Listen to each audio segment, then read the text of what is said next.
ചേർപ്പ് പഞ്ചായത്തിലെ 17-ാം നമ്പർ അംഗൻവാടി ശോചനീയാവസ്ഥയിൽ. പുതിയ കെട്ടിടം പണിയാൻ ഫണ്ട് അനുവദിച്ചിട്ടും അധികൃതരുടെ അനാസ്ഥ മൂലം തുടർ നടപടികളില്ലെന്ന് ആക്ഷേപം.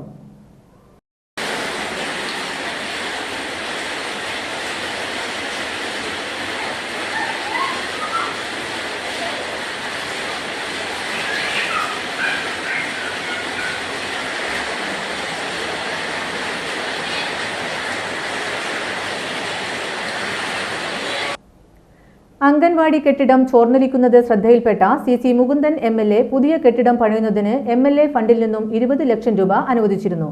എന്നാൽ പഞ്ചായത്തിന് ഓഡിറ്റ് ഒബ്ജക്ഷൻ വരുമെന്ന പേരിൽ അൺഫിറ്റ് നൽകാതിരുന്നതിനാൽ പണി തുടങ്ങാനായില്ലെന്നാണ് ആക്ഷേപം.